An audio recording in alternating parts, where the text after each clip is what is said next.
No Saber Direito desta semana, você vai ter lições sobre teorias do crime. Entenda as escolas casual clássica e neocantista e aprenda sobre as teorias finalista do crime, funcionalista teológica e funcionalista sistêmica do crime. As aulas são com o professor Ivan Moraes Ribeiro.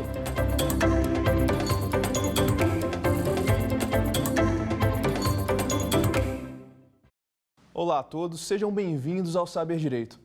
Hoje, sobre a graça e proteção de Deus, irei proferir uma aula muito importante, muito interessante e muito especial. Trataremos sobre direito penal, mais especificamente sobre teorias do crime, dogmática penal. Esse assunto que às vezes é tão difícil, hoje tentarei trazer de uma maneira mais simples, com linguagem mais adequada e simples para todos, para que a gente possa entender da melhor forma possível. Hoje trataremos sobre lições de teoria do crime. O primeiro aspecto a ser considerado sobre lições de teoria do crime é analisar o que é dogmática, porque a teoria do crime está dentro da dogmática penal. Mas muitos me perguntam, professor, o que é dogmática penal? Para eu te responder isso, eu preciso te dar um contexto histórico importante. Mas vamos passo por passo. Perceba, vamos pegar um exemplo banal. Vamos supor que eu queira montar um supermercado. Eu, empresário, Ivan, quero montar um supermercado. Então, já peguei um empréstimo no banco, já tenho um sócio, começarei a colocar o supermercado em pé. Aluguei a estrutura e vou montar as prateleiras. Como é que eu vou montar essas prateleiras? Quais produtos eu vou colocar um do lado do outro? Logicamente que eu deitarei à noite em casa e pensarei, olha, que produto que eu vou colocar um do lado do outro? Vou colocar desinfetante do lado de comida? Não, aí não tem lógica, não posso fazer isso. Mas quem sabe bebida próximo de alguma bolacha, de algum biscoito, talvez seja interessante aqui nesse caso, e começo a pensar de como eu vou montar esse supermercado, como eu vou montar, organizar esse supermercado, para quê? Qual é o meu objetivo final? Vender. Logicamente que eu vou pensar em técnicas para que o cliente lembre de um produto quando ele esteja numa determinada seção do supermercado. Eu preciso, de forma racional, pensar em como eu vou montar esse supermercado. No direito, especialmente no direito penal, pensaram que realmente a gente precisaria pensar racionalmente no direito penal. Então, quando eu digo montar um supermercado, é um exemplo banal, mas traga isso de uma forma simples para entender o que é dogmática penal. Em um determinado momento da história, entendeu-se que era interessante pensar o direito penal de forma racional, com uma razão. E que momento foi esse? Que momento foi esse que começaram a pensar que o direito penal poderia ser pensado com a razão? Foi o período pós-iluminista. Porque no período iluminista, como todos sabem, a razão virou a reitora, reinou em todo o cenário filosófico, em todo o cenário fático existente. A razão substituiu Deus. Nós vislumbramos isso no cenário, no Estado laico, vislumbramos isso na filosofia com positivismo. Então começaram a pensar o direito penal com razão. Por quê? Lembra do supermercado, como eu organizo cada prateleira, como eu organizo cada seção. Através da razão, através do racional. E como que eu faço isso no direito penal? Pensando de forma racional, pensando em sistema.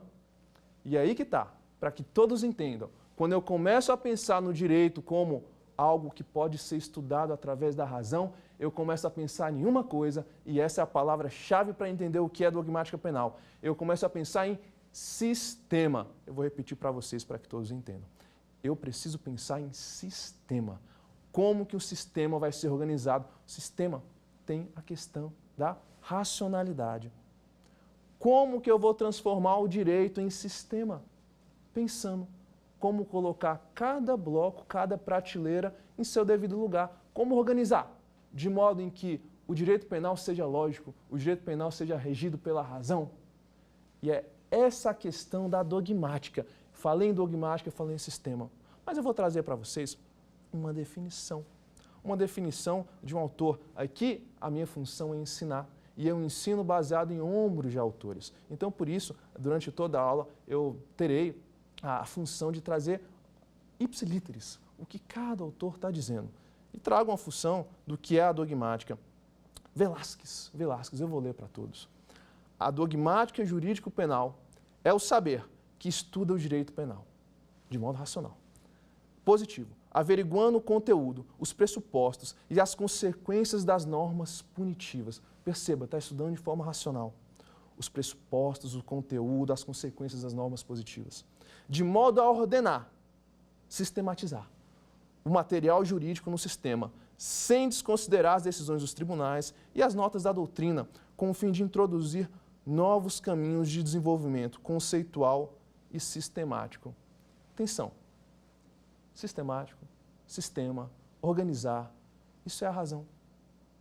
Quando eu pensei no meu supermercado, eu estava pensando no sistema. Como eu transformo isso daqui, este ambiente, em um sistema em que as pessoas podem achar o que elas precisam e eu possa lucrar o máximo possível. Isso é sistema, é organizar de forma organizacional e racional. E quiseram fazer isso com o direito penal. E é aí que surge a dogmática penal. Nossa, professor, eu pensava que a dogmática tinha muitos anos, tinha centenas de anos. Não, não tem. Inclusive, nós falamos todos, com certeza os alunos já devem ter ouvido falar, se não ouviram, irão escutar agora e nunca mais esquecerão. Em teoria analítica do crime. Perceba, teoria analítica do crime, que palavra, que expressão difícil, professor. Mas calma, vocês vão entender. Teoria analítica do crime. Teoria, está trazendo uma teoria analítica que decompõe, que analisa de modo minucioso do crime, analisando o crime. Teoria analítica do crime. Sabe o que pensaram? Pensaram o seguinte, olha, o crime, ele pode ser pensado de forma racional. Como é que eu posso decompor isso em gavetas? Em gavetas, professor Ivan, em gavetas. Um dos filósofos do século, quando falou sobre positivismo, falou que era um conhecimento em gavetas. E por que eu estou falando isso? Lembra quando você estudou biologia durante a escola? Estudou botânica, angiospermas, briófitas, estudou mitocôndrias, estudou sistema digestivo, sistema respiratório. Olha, gavetas, sistema digestivo, sistema respiratório, sistema locomotor, gavetas. O conhecimento era dividido em gavetas. E aqui eu faço uma pausa com todos vocês para a gente trazer filosofia. Direito penal é filosofia. Direito penal é o ramo mais incrível do direito com respeito a todos os outros, porque ele envolve filosofia. Todos os grandes filósofos do século XVIII, XIX e XX sempre falaram um trechinho deles sobre direito penal. Se a gente pegar Tomás de Aquino, vai ter direito penal. Se a gente pegar o livro de Kant, Teoria da Razão Pura, vai ter direito penal. Todos os filósofos falavam um trechinho do livro deles sobre direito penal. Direito penal é filosofia. O punir, isso é filosófico. E por isso eu trago para vocês considerações filosóficas para que a gente consiga entender cada vez mais o que é o direito penal, o que é a dogmática, o que é a teoria analítica do crime. Então vamos lá. Presta atenção que é muito importante. O contexto filosófico. Estamos falando de iluminismo. 1789, 1800. O positivismo era um tipo de conhecimento. Era um tipo de conhecimento que existia, que se criou, e em que a razão dominava o saber. A razão dominava o saber. Lembre-se, as maiores conquistas da humanidade que vislumbramos hoje, nesse século, foram construídas quando? Foram construídas no momento em que se descobriu que a razão dominava. A luz, a locomotiva. Imagina vocês, no final do século XVIII, a criação do trem. Imagina a modificação filosófica de espaço-tempo, cultural que aconteceu com a criação do trem. Imagine a eletricidade, imagine um avião. Isso modificou o jeito de se pensar completamente. A razão imperava. Penicilina, imagina o quanto que isso revolucionou o mundo. Isso eram as ciências naturais. E as ciências naturais queriam o quê? Pensavam como? Metodologia, o jeito de pensar das ciências naturais. As ciências naturais olhavam para uma coisa e perguntavam, por que essa coisa é assim? Por que ela está assim? E por qual motivo ela se tornou o que é? Então eu estou olhando para uma câmera. Nesta época, um cientista olhar para uma câmera, as pessoas do saber dessa época, 1800, logo depois do período iluminista, estava mais em voga o positivismo, que a gente chama de método positivista, o positivismo. E olhar para essa câmera e perguntar, por que essa câmera é assim? Por que ela faz isso? Ou melhor, vou dar um exemplo muito bacana para vocês. Um cientista quer descobrir se um objeto jogado de uma altura muito grande, se ele cai em linha reta. Olha que interessante isso. Cai em linha reta? Se eu subir lá na Torre Eiffel, ou então se eu subir lá num morro enorme, pegar uma bola e jogar ela lá de cima, ela cai em linha reta? Te pergunto. O cientista da época, o método da época, queria saber se cairia em linha reta ou não. Ele queria analisar causa e efeito. Ele queria analisar causa e efeito. E já vocês vão saber por que eu estou falando isso para o direito penal. Ele queria analisar causa e efeito. E aí, o que ele faria para descobrir se cairia em linha reta? Pegaria um saco de bolas, subiria lá em cima e jogaria várias bolas. Pedia para o ajudante, ele vai lá para baixo, vai lá para longe, vê lá daquele ângulo se cai em linha reta. E ele descobriria, ao final, que não cai em linha reta. E ele tentaria extrair daí uma lógica, uma equação, uma fórmula universal, em que o conhecimento dele fosse aplicado aqui ou em qualquer outro lugar do mundo seria o mesmo. Por quê? Porque o ser das coisas é universal, ele não se modifica. O positivismo se baseia no ser das coisas, como as coisas são, numa relação de causa e efeito. O cientista, o método positivista desta época, ele queria descobrir o porquê das coisas serem do jeito que são, através de uma relação de causa e efeito. Ele era um cientista. Lembre-se do físico, quando a gente lembra de momento da força, momento de uma força, como funciona, que a distância versus a distância versus a força. Ele está tentando extrair dali uma equação, uma fórmula geral, o porquê das coisas, uma relação de causa e efeito. Não tem, perceba que agora vocês vão entender, não tem valores.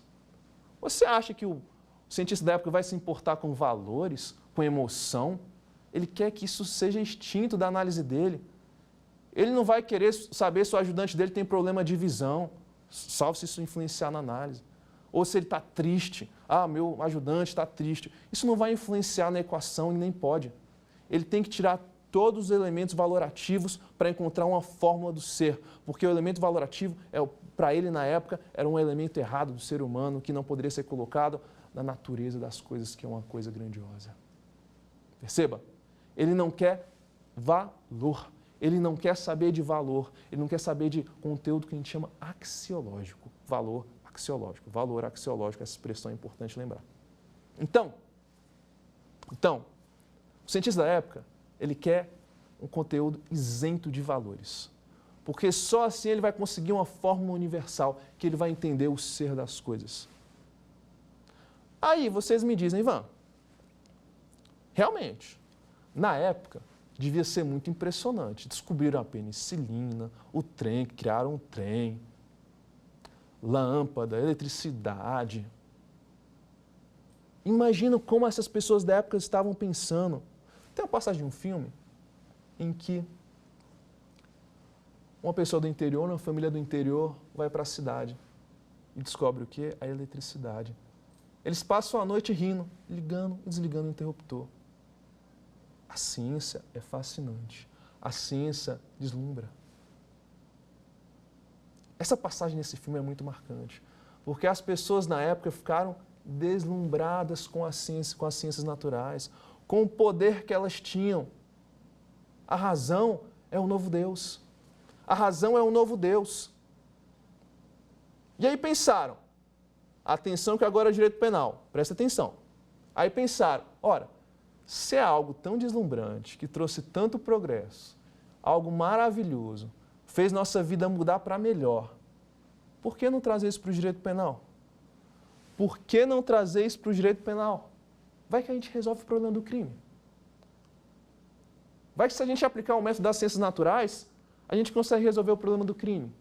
Olha de quão maravilhoso isso seria, Ivan. Quão maravilhoso isso seria. E fizeram, porque o não fazer seria inconsequente. Se era tão maravilhoso, quem sabe não desse certo no direito penal? Resolveria o problema do crime? Já pensou? E trouxeram o estudo das ciências naturais, para o direito penal, com o método dela. Um método que não quer saber de razão. Não quer saber de emoção. Que quer a razão como reitora. Correto? Trouxeram o método das ciências naturais para o direito penal. Uma metodologia de causa e efeito, uma metodologia que extirpa os valores, uma metodologia que quer saber uma fórmula geral para resolver um problema ou descobrir o ser das coisas. É essa a consideração do direito penal. É essa a consideração do direito penal. Nessa época, estamos falando de qual época, Ivan? 1830, 1840. Começou com César e Beccaria, dos delitos e das penas. Ivan, só um adendo. E como era antes? Já que você está me falando tudo isso, vou buscar aqui para vocês. Como era antes? Vou ler um trecho de Foucault. Foucault diz: o protesto contra os suplícios é encontrado em toda parte na segunda metade do século XVIII. É o que eu estou falando. 1850, 1830, César Beccaria. Mas no século XVIII, metade do século XVIII, a partir de 1750, 1760, o protesto contra os suplícios já existia em larga escala. Ivan, o que é suplício? São penas exageradas, desproporcionais contra o criminoso. Foucault também diz isso. Diz: os cavalos deram uma arrancada, puxando cada qual um membro em linha reta. Isso era a punição do homem, uma das punições. Em praça pública, as crianças vendo, cada cavalo pegou uma mão, pegou a outra, outro braço, outra perna e arrancaram, decepando este homem. Toda a multidão aplaudia. Era o auge daquele momento de punição ao criminoso. Era a pena. Pena vem de penitência. Era um aspecto moral, religioso ligado à pena. E as penas nesse período eram extremamente desproporcionais. Extremamente desproporcionais. Os suplícios eram um espetáculo público de linchamento daquela pessoa que cometeu um crime. E aí, Beccaria, não satisfeito com isso, começou a utilizar os iluministas para falar: gente, a gente precisa ter razão, precisa ter proporcionalidade. Desse modo não dá. Cadê a nossa razão, a nossa metodologia, a nossa dogmática? Penas proporcionais precisam existir. Precisam existir. Kant, um tempo atrás, já falava sobre essa questão. Já falava sobre isso. Então é importante considerar isso. Começou-se a ter filosoficamente a razão chegando ao direito penal. E aí isso permitiu a construção de um sistema. E num sistema, quando a gente vai buscar as origens do sistema racional, tem a proporcionalidade. Então vamos aplicar o direito penal. Tem um sistema, vamos construir um sistema em que o sistema vai funcionar em qualquer lugar do mundo. O que é isso? É a dogmática penal. O que é isso? São as escolas da teoria do crime. E o que é teoria do crime? Bom, dogmática penal, a gente já falou do que se trata. Dogmática penal é um sistema organizado de forma racional para tentar extrair dali a melhor função do direito penal. Para extrair dali uma função racional, um objetivo final. O direito penal não pode ser jogado, ser aplicado de qualquer forma, até porque o direito penal é uma consequência de um ato criminoso, a aplicação da pena é uma consequência de um ato criminoso e não pode se dar de qualquer forma, porque senão o Estado vai punir de qualquer forma um e vai punir o outro de outra forma. Isso causa uma arbitrariedade. Isso não pode existir, temos que ter isonomia. Lembra nos postulados da Revolução Iluminista? Pois bem, chegou ao direito penal. Então, o segundo aspecto, o que é a teoria do crime? A gente está desenvolvendo aqui os primeiros conceitos mais importantes, introdutórios e básicos da dogmática penal. O que é a teoria do crime? Em termos mais simples, a teoria geral do delito, teoria do crime, teoria geral do crime, é o conjunto de normas comuns a todos os tipos de crime ou a um grupo deles.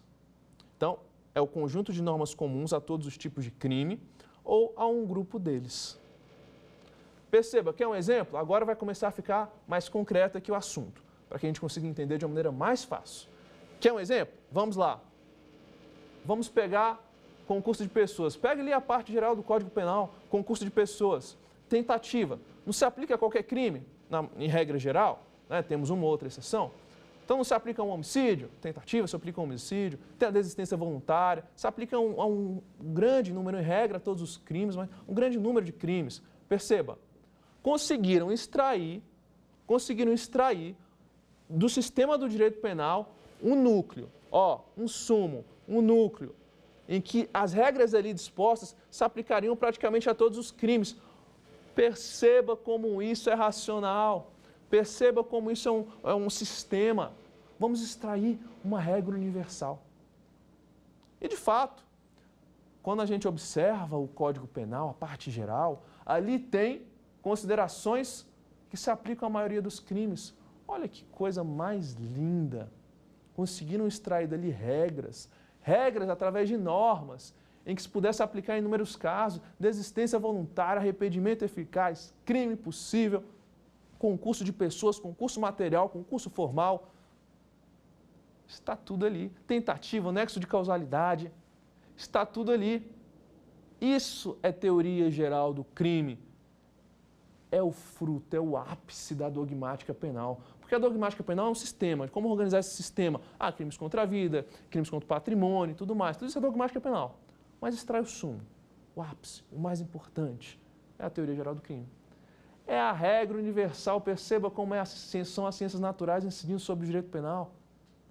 Assim como analisavam ali, dois corpos não ocupam o mesmo lugar no espaço. Isso é uma regra universal. Que também quiseram fazer isso para o direito penal. Crime possível. Uma regra universal. Perceba que interessante, isso é teoria geral do crime. Isso é dogmática penal. Esse é um dos assuntos um pouco esquecidos, hoje em dia, infelizmente, mas um dos assuntos mais importantes do direito penal. Mais importantes. É isso que vai fazer com que a gente tenha reflexões sobre várias coisas. Entre elas, o direito penal está trazendo segurança jurídica para o sistema? O sistema é fechadinho ao ponto de impedir a arbitrariedade? O direito é fechado, adogmático, o sistema. Porque quando eu tenho um sistema bom, o juiz não pode chegar e falar, vou aplicar a lei desse jeito. Opa, peraí. E o sistema? E o sistema diz algo diverso. E você tem que seguir o sistema. Vocês já viram em algumas discussões, às vezes entre juiz e advogado? O que às vezes o advogado, ele no calor do momento, fala para o juiz? Excelência, aqui não é o Código Penal paulista, aqui não é o Código Penal de Bauru, aqui não é o Código Penal do Paraná, aqui não é o Código Penal de Maceió, aqui é o Código Penal brasileiro. Sigam. Isso é sistema. Sigam. Tira a arbitrariedade. Siga o sistema. E quando você constrói um sistema, você traz segurança jurídica para a aplicação do direito, você traz isonomia, você traz igualdade, que um caso foi decidido assim, vai ser decidido no outro lugar do país da mesma forma. Isso é a racionalidade. Isso, a revolução da razão, 1800, 1830, trouxe. Isso trouxe. E aí, Ivan, então como é que, quando surge assim, o primeiro autor a começar a falar disso, no direito penal mais especificamente, Beccaria. Mas isso começou mais fortemente, que falou, não, vamos ter que criar realmente aqui um sistema muito fechadinho e começar a colocar os elementos. Começou com dois alemães, Belling e Litz, em 1870, 1880. Eles começaram a falar o seguinte, presta atenção, toma água, respira, que agora vai ficar interessante. Eles começaram a falar o seguinte, vou analisar o direito penal aqui como as ciências naturais, a metodologia das ciências naturais. Um corpo, análise do sistema respiratório, sistema digestório e tudo mais. Mas e o crime? O crime, já dizia Belling, o crime também tem elementos. Ele queria saber do que o crime era formado. O crime tinha elementos, como é que se forma o crime. Era isso que ele queria saber. E ele construiu uma teoria. Preste atenção, ele construiu uma teoria para dizer do que o crime era feito. E o que ele disse? Como é que este crime era feito na visão dele? Na visão dele, e aí começa a teoria analítica do crime, na visão dele o crime é formado por 3 elementos. Eu disse 3 elementos que vocês já ouviram falar. Fato tipo, ou tipicidade, mesmo nome, tipicidade. Ilicitude, ou antijuricidade, outro nome dela, e culpabilidade. Tipicidade, ilicitude e culpabilidade. O crime, na teoria dele, era formado por 3 elementos. Isso tem lógica, Ivan? Isso tem lógica, Ivan? Vamos lá, vamos descobrir. Vamos buscar um exemplo para saber se isso tem lógica ou não? Vamos buscar um exemplo? Vamos pensar aqui num exemplo. Um exemplo mais básico, o crime mais conhecido que é de homicídio. Então, fulano quer matar outro. Fulano quer matar outro. Na visão da teoria analítica do crime, você analisa 3 aspectos: tipicidade, ilicitude e culpabilidade. Primeiro aspecto, só um exemplo para que vocês entendam o que é essa teoria analítica do crime. Primeiro aspecto, tipicidade. Fato típico. A conduta de matar alguém está prevista em lei? Ela é típica? Está? Está. No Código Brasileiro, artigo 121. Em todas as legislações do mundo há o crime de homicídio, com origens bíblicas, inclusive. Está previsto. Então, ele é típico. Preenchido o primeiro elemento, então eu posso partir adiante. O segundo elemento, ilicitude. O ato foi contra o ordenamento jurídico? Ou, de outro modo, alguma causa que poderia falar que esse ato está de acordo com o ordenamento jurídico? Um exemplo, legítima defesa. A legítima defesa transforma aquele crime ali em um crime não ilícito, porque é razoável que alguém mate em legítima defesa. Então, está presente alguma causa que exclua a ilicitude? Não está, então ele tem ilicitude. Ele vai contra o ordenamento jurídico. Terceira causa. Quem cometeu este ato? Fui eu que cometi. Se fui eu que cometi, eu sou culpável? Eu tenho capacidade de ser culpável? Eu estou ligado através da minha capacidade a essa ação? Então, eu sou culpável. Então, aí teve o crime, sim. Ele falava o seguinte: para você saber se tem crime ou não, você tem que analisar esses 3 elementos: tipicidade, ilicitude e culpabilidade. Tipicidade, ilicitude e culpabilidade. Tipicidade, ilicitude e culpabilidade. Nós precisamos, em todos os crimes, analisar isso. Novamente, uma regra universal que se aplica em qualquer lugar do mundo, esse é o sistema. Isso é sistema. Isso é teoria geral do crime. Isso é maravilhoso, porque, num certo sentido, modificou todo o modo de pensar o direito penal. O direito penal se modificou completamente de tudo que já existia até então e de tudo que já existiu. Nossa, Ivan, eu pensava que direito penal, essa parte de culpabilidade, licitude, fato típico, isso tinha 600, 700 anos. Não, isso tem 140, 180 anos, 200 anos. É extremamente recente, isso é direito penal moderno. Isso é direito penal moderno. Perceba que maravilha. Perceba que maravilha. Então, eles começaram a pensar nesse sistema. Quais são os elementos que formam um crime? E Bellinger, Litz, trouxeram a teoria analítica do crime e foram os primeiros a pensar sobre isso. E a escola deles foi alcunhada de escola causalista clássica. E agora nós começamos a estudar as escolas efetivamente. Escola causalista clássica. Foram os primeiros que começaram a desenvolver, trazer o método das ciências naturais para o direito penal. Como forma de organizar um sistema através da razão, isso poderia garantiria segurança jurídica na aplicação do direito. Uma forma de todos conhecerem a lei e conhecer os métodos de aplicação, inclusive da lei. Trazendo razão, previsibilidade, segurança jurídica, impedindo a arbitrariedade.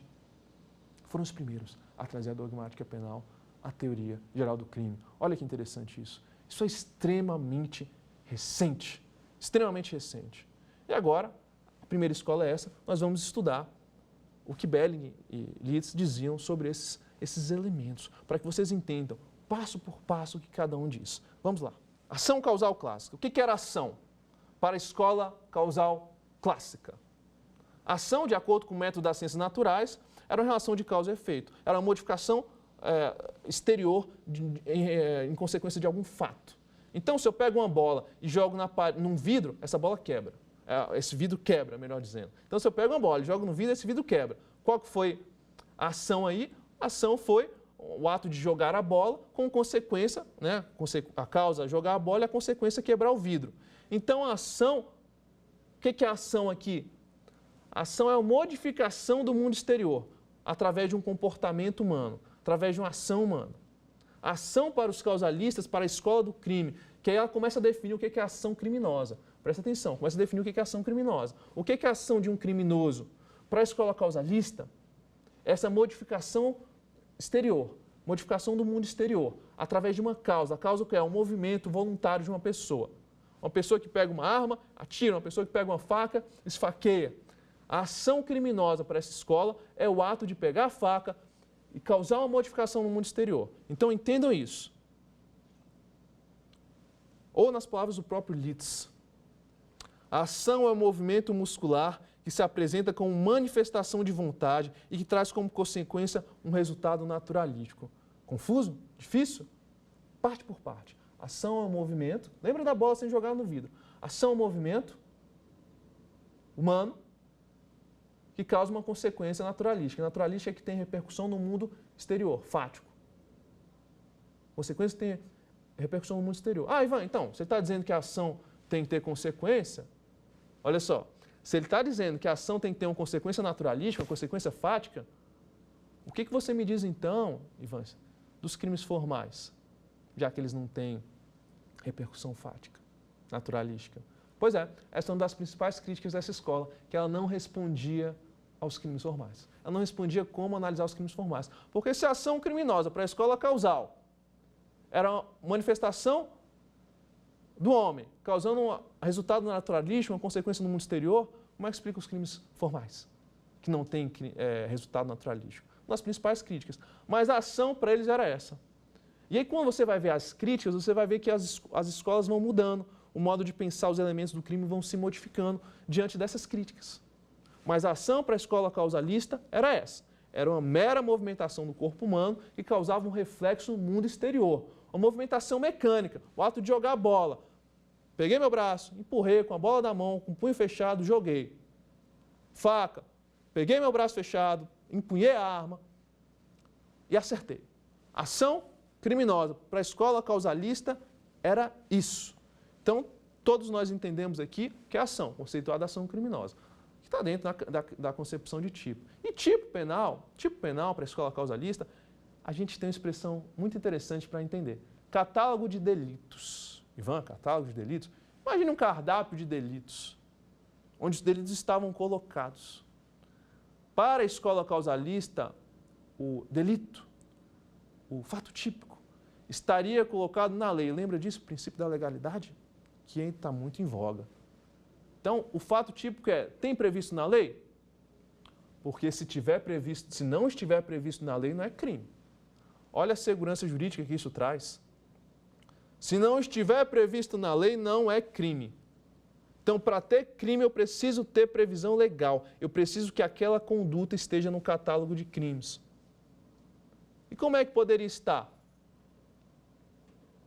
Poderia estar de uma forma objetiva. Relembrando, as ciências naturais, a plataforma da escola causal está fincada nas ciências positivas, no positivismo, nas ciências naturais, no positivismo. Não tem valor. Esquece valor aqui. Aqui é tudo objetivo. É uma lei universal. Analisa-se o ser das coisas. É objetivo. Esquece valor. O tipo era objetivo. Está na lei? Homicídio, matar um homem. Está na lei? Ou causar a morte de um homem, como muitos dizem, que para a escola causalista esse seria o tipo ideal. Causar a morte de um homem. A morte de um homem. Está na lei? Não está na lei? Não é crime. Então, o primeiro aspecto do fato típico para a escola causalista era um fato típico objetivo, sem valoração. E logo nós vamos ver que as outras escolas diziam que alguns tipos tinham valoração. Tinha sobre a questão da lesão ao bem jurídico. Não bastava estar na lei, tinha que lesar algum bem jurídico para ser válida a punição. Mas aqui, no causalismo clássico, o tipo era objetivo. Estava na lei, não interessa. Ah, mas não lesou nenhum bem jurídico, não me interessa, está na lei, é crime. Não está na lei, não é crime. Aqui se analisa de modo objetivo, que é positivismo, que não tem valor, que não tem emoção, que não tem axiologia, critérios axiológicos de emoção, valor. Não tem. Que é estritamente objetivo.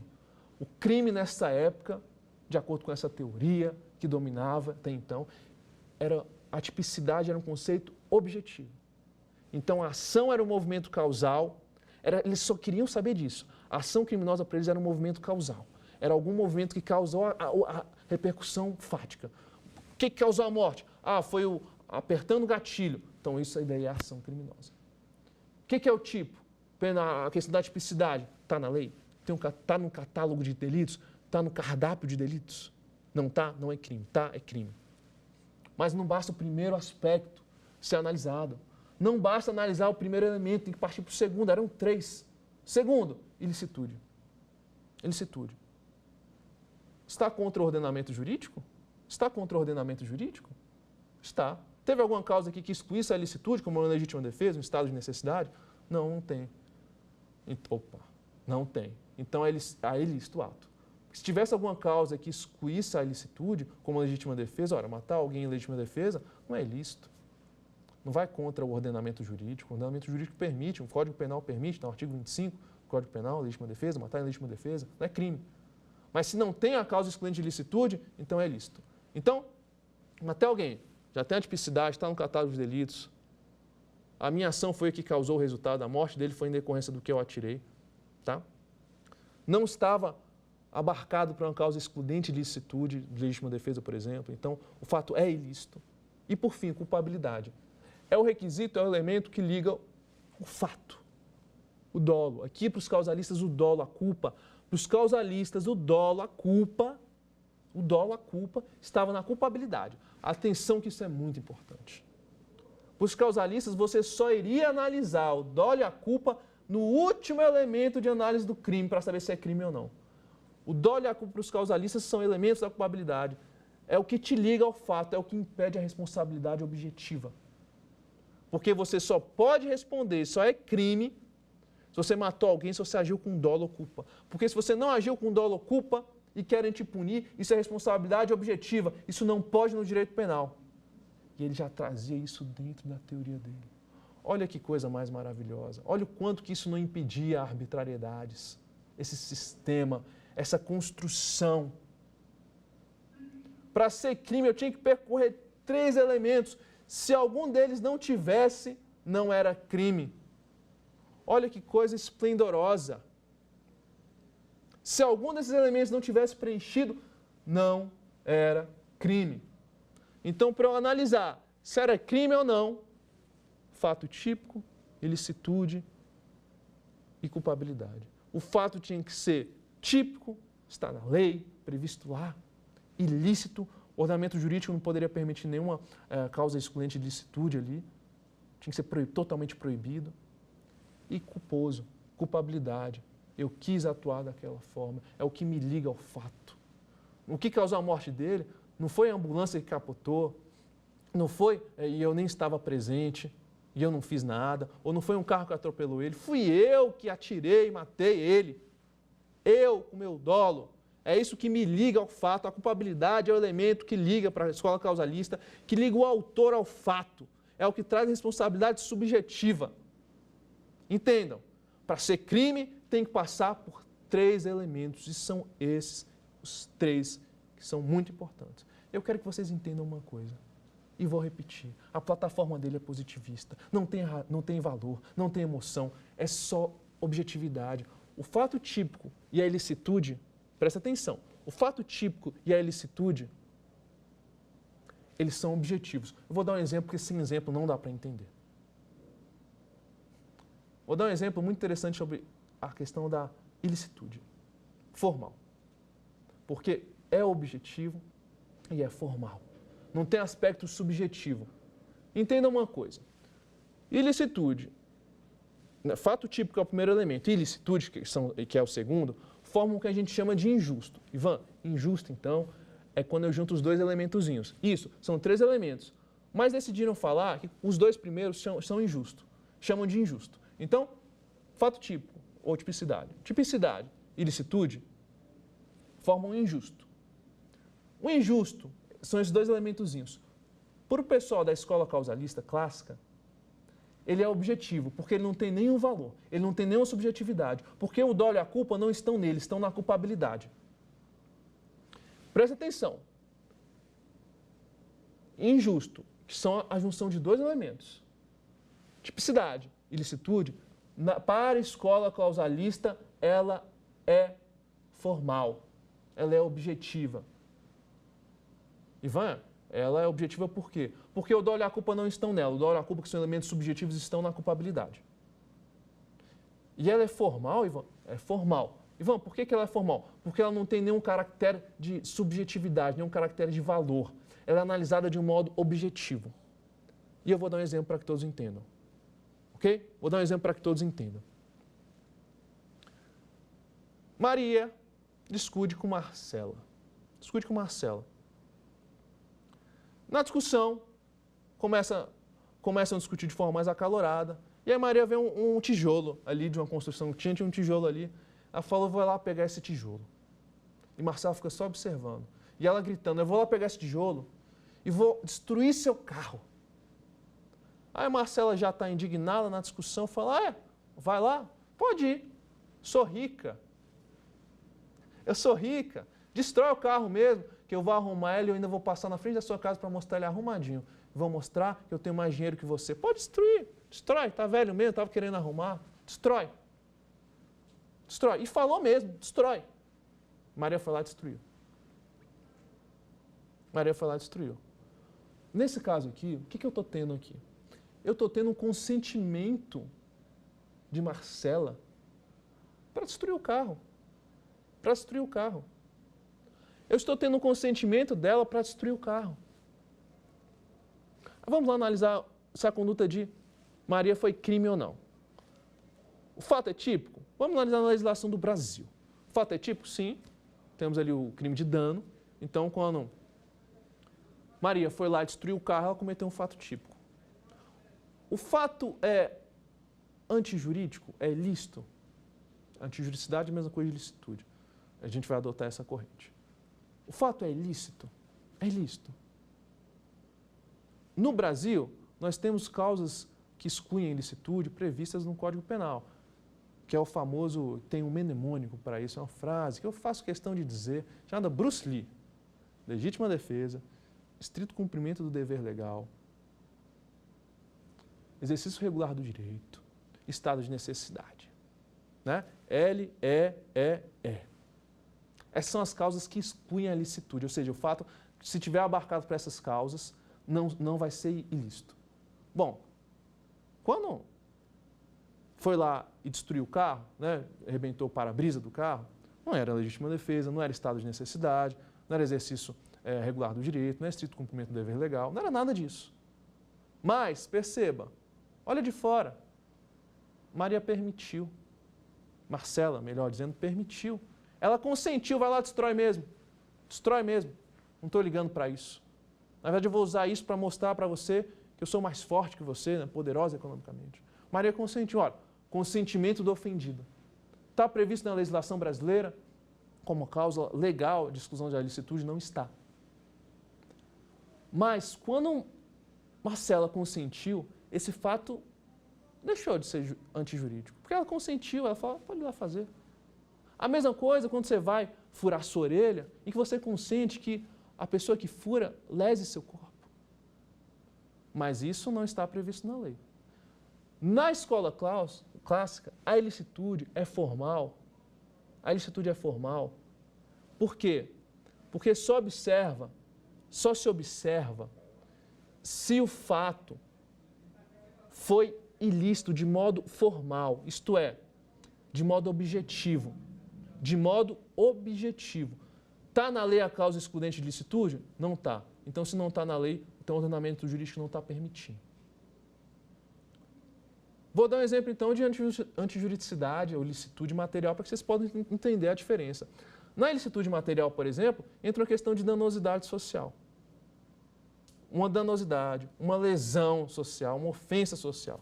Além de tem que estar previsto a questão de ir contra o ordenamento jurídico, você também adiciona um caractere de subjetividade, de valoração. Essa conduta aí, ela lesou? Ofendeu realmente? Ofendeu? Trouxe uma danosidade social? Na conduta agora de destruição do carro, não trouxe porque a própria pessoa consentiu. Na questão de lá de furar a orelha para colocar um piercing, não trouxe a danosidade social porque a própria pessoa consentiu. Mas isso é ilicitude material, porque você traz essa valoração, subjetividade. Isso é material, traz essa valoração. Então, para a escola clausalista não tem esse injusto material, porque não tem nenhum tipo de valoração. Você só analisa a lei. Trouxe. Foi contra o ordenamento jurídico ou não? Tá. Ir contra o ordenamento jurídico está na lei. Então, o injusto, que é a tipicidade e a ilicitude, ele é formal, porque ele não traz nenhuma valoração. E ele é também objetivo, porque os elementos psicológicos da culpa e dolo não estão presentes aqui. Estão presentes só na culpabilidade. Então, veja, aprendam isso. Então, para que todos possam entender melhor. Teoria analítica do crime, dogmática penal sistema, teoria analítica do crime, ela é o cume da dogmática penal, é a parte assim, principal. E depois de um certo tempo, Nitz e Bellinger trouxeram uma forma de pensar o crime decompondo em elementos de tipicidade, ilicitude e culpabilidade e conceituaram cada um desses elementos sobre uma plataforma positivista, sem valor, sem considerações. O injusto é formado por tipicidade e ilicitude. E para a escola causal clássica, o injusto é formal, porque não tem nenhuma valoração, e ele também é objetivo, porque os elementos de dolo e culpa estão presentes na culpabilidade, fora do injusto. Então a escola causal trouxe tudo isso para que vocês entendessem passo por passo o que é o crime para a escola causal. Mas, logicamente, que vamos fazer questões para que todos possam entender da melhor forma possível e fixar o conteúdo. Voltarei nesse assunto no decorrer das aulas, para que a gente consiga solidificar esse tipo de conhecimento, que eu sei que é muita coisa aqui para entender, mas aos poucos, aos pouquinhos, passo por passo, a gente vai compreendendo cada vez mais. Vamos fazer algumas questões? Vamos lá.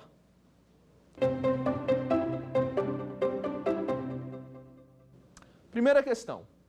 O injusto é formado por quais categorias da teoria analítica do crime? Novamente, o injusto é formado por quais categorias da teoria analítica do crime? Você sabe?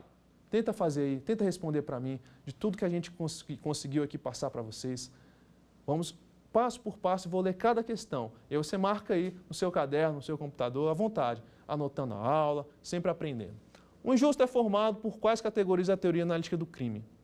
Bom, como eu disse para vocês, letra A, culpabilidade. B, tipicidade. C, culpabilidade e tipicidade. Ou D, tipicidade e antijuridicidade. Pessoal, pode parecer um assunto simples, ter que entender só isso, mas é importante que todos compreendam que o que é o injusto, porque vários momentos os doutrinadores falam num livro, numa questão de concurso, na vida prática, foi um injusto. E o que é um injusto? O injusto está fazendo referência à teoria analítica do crime, essas três gavetas, esses três elementos, e ele é a junção de dois elementos dessas três gavetas, que são o elemento da tipicidade e antijuridicidade, que também pode ser dita ilicitude. Então, a resposta correta é a letra D. Que todos entendam, colocam isso na cabeça. Isso é para decorar. O injusto é formado por dois elementos, dos três elementos formados da teoria analítica do crime. E quais são esses elementos? A tipicidade e a ilicitude. Isso é muito importante para que todos consigam compreender. Pois bem, vamos agora para a segunda questão. Acertou? Tem certeza? Não entendeu? Revisa, pode passar a aula e no decorrer das outras aulas eu vou explicar e trazer mais exemplos para que todos consigam entender. Segunda questão.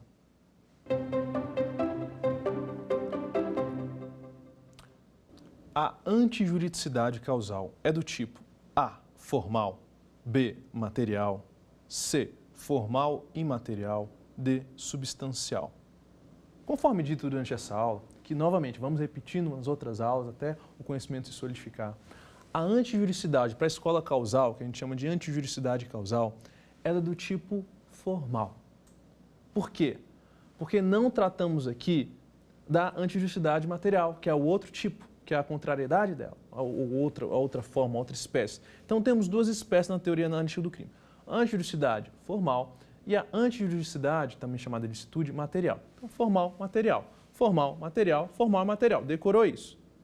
A formal diz uma coisa, a material diz outra. A material traz aspectos valorativos, a formal não. A formal é como se fosse, entre aspas, letra seca da lei. Sim, está na lei? Não, tá. É isso. A material, ela traz aspectos valorativos. Professor, dá um exemplo assim um pouquinho mais, uma explicação um pouquinho mais consistente, assim, mais sólida, fática. Vamos lá. A formal, ela fala especificamente sobre a causa excludente de licitude na lei? É contra o ordenamento jurídico? O que é o ilícito, a antijuridicidade, esse elemento? É ação e contra o ordenamento jurídico. Não há causa no ordenamento jurídico que justifique aquela ação. Uma legítima defesa, por exemplo, justifica aquela ação, ao modo de não ser considerado crime. Isso é a formal. Isso é a formal. Ou seja, vai contra o ordenamento jurídico essa ação? Se for, é crime. Se não for, porque no ordenamento jurídico há uma previsão que deixe que ela seja ilícita, que não tem ilicitude, aí não é. Na material, além disso, traz um aspecto de valoração, traz um elemento valorativo. Essa ação trouxe danosidade social? Olha como é que isso é aberto. Essa ação trouxe danosidade social. Isso é um caractere subjetivo, valorativo, de acordo com o momento do tempo, do espaço, da sociedade, para caracterizar aquela ação como lícita ou não. Então, para material, são dois elementos. Um tem que ir contra o ordenamento jurídico, ou, dito de outra forma, não existe no ordenamento jurídico nenhuma causa que exclua a ilicitude ali, né, como uma legítima defesa. E dois, tem que ter uma danosidade social. O que é a danosidade social? Danosidade social é um conceito valorativo, um conceito axiológico. Essa é a antijuridicidade material, que não é adotada pela escola causal. Para eles, crime, no aspecto da ilicitude, no elemento da ilicitude, é apenas formal. Correto? Vamos agora para a terceira questão.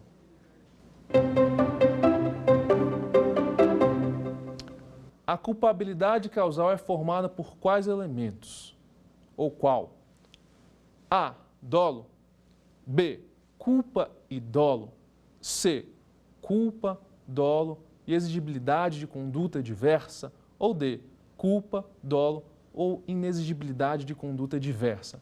Essa questão, nós não tivemos oportunidade de ainda esclarecê-la com muita minúcia, mas nas próximas aulas nós entraremos nesse tema novamente, que é o tema da culpabilidade. A culpabilidade para a escola causal, para que todos entendam, ela é formada por dois elementos, culpa e dolo. Lembra que eu disse que o injusto, que é formado pela tipicidade e licitude, ele é formal, ou seja, nele o culpa e dolo não estão? A culpa e dolo estarão, que ele é objetivo, melhor dizendo, que a culpa e o dolo não estão no injusto. Na culpabilidade, para a escola causal clássica, a culpa e o dolo estão no último elemento, que é a culpabilidade. E a culpabilidade para a escola causal, ela é formada apenas pela culpa e pelo dolo. Esses outros elementos de exigibilidade de conduta diversa, que a letra C fala, de letra D, de inexigibilidade de conduta diversa, não seria inexigibilidade, porque esse não é elemento, mas a exigibilidade ela vai surgir para outras escolas. Serão momentos futuros, em outros tipos de pensamento. Para a escola causal clássica, que é a primeira, só existia a culpa e o dolo na culpabilidade. Depois a gente vai ver nas outras aulas que o finalismo tira a culpa e o dolo e traz para a tipicidade. Mas entendam uma coisa. Repetindo, a culpabilidade causal, a primeira escola, ela é formada por dois elementos, pela culpa e pelo dolo. Lembra que eu falei que ela impede a responsabilidade objetiva, que é ela que traz a responsabilidade subjetiva? Está aqui na culpabilidade. O injusto, repetindo porque é muito importante, o injusto é formado pela tipicidade, ilicitude, eles são, presta atenção, formais porque eles não trazem nenhum tipo de elemento valorativo. Nenhum tipo de elemento valorativo, são analisados de forma seca, objetiva. Tudo bem? O injusto, para a escola causal, ele é formal e ele é objetivo. Ele é formal e é objetivo. A culpabilidade, o dolo e a culpa só vão surgir na culpabilidade. E o dolo e a culpa são elementos psicológicos. Inclusive, nós vamos ver no decorrer das aulas que a teoria da culpabilidade para a escola causal é a teoria psicológica. Por quê? Porque onde que a culpa e o dolo estão? Na culpabilidade. Então, por isso que a gente chama de teoria psicológica. São os elementos psicológicos que ligam o autor ao crime, ao fato criminoso. Então, entendemos. A culpabilidade causal é formada por quais elementos? No caso da escola causal, que é a culpabilidade causal, ela é formada por culpa e dolo, que é a letra B. Então, o gabarito para todos é a letra B. Entendam isso. E a teoria que rege a culpabilidade é a teoria psicológica, porque os únicos elementos presentes na culpabilidade causal, para a escola clássica causal, é a culpa e o dolo. A culpa e o dolo. A culpa e o dolo não estão na tipicidade, não estão na ilicitude. Nas próximas aulas, nós colocaremos mais exemplos, deixaremos de um modo mais consistente e fático essa questão, porque, de fato, esse é o primeiro contato que possivelmente muitos estão tendo. Então, nas próximas aulas, a gente vai trazer mais questões e as contradições entre as aulas, as contradições entre as teorias, tá, perante as aulas, farão todos a entender da melhor forma possível. Então, não perca a próxima aula, nós vamos falar sobre a crise da razão no direito, nós vamos trazer aspectos, inclusive, do nazismo e como a teoria do crime se identificou e como ela se colocou diante do nazismo. É aula importantíssima e imperdível. Então, hoje na aula, nós estudamos o contexto histórico, filosófico que existia na época que surgiu o direito penal moderno, que foi em torno de 1830, 1840, que era um período pós-iluminista, um período onde a razão dominava. Depois vimos o conceito de dogmática penal. O que é a dogmática? A dogmática é um sistema. Logo então descobrimos o que é a teoria geral do crime, que é o ápice, é a filha mais querida da dogmática penal, que é onde estão os principais conceitos mais genéricos que se aplicam a praticamente todos os crimes, em que a aplicação aqui pode ter aplicação em qualquer outro lugar do mundo, teoria geral do crime. E nós vimos a escola causal clássica, que foi a primeira escola, a primeira linha de formação de pensamento a entender o crime como o direito penal moderno é. E trouxe a teoria analítica do crime, como o crime sendo tipicidade, ilicitude e culpabilidade. Definimos, ainda de maneira preliminar, escorreremos nas próximas aulas de maneira mais profunda sobre a tipicidade, a ilicitude, a culpabilidade. Observamos que a tipicidade ela é avalorativa, não tem valor, ela é baseada de modo muito objetivo na escola causal. A ilicitude, a mesma coisa, é vista de modo muito objetivo, sem valor, porque estão todas fincadas no plataforma positivista da razão. E, por fim, observamos a culpabilidade, o elemento da culpabilidade, em que está presente a culpa e o dolo, que permite a responsabilidade subjetiva, impedindo a responsabilidade objetiva. Nas próximas aulas, nós trabalharemos a escola causal neoclássica, não é clássica, é neoclássica, também chamada de escola neocantista, o neocantismo. Quer dar alguma sugestão de tema para os cursos do Saber Direito? Então mande um e-mail para a gente, saberdireito@stf.jus.br, ou entre em contato pelo WhatsApp, o número é esse que aparece na sua tela. Você também pode estudar pela internet. Acesse nosso site tvjustiça.jus.br ou pode rever as aulas no canal do YouTube TV Justiça Oficial.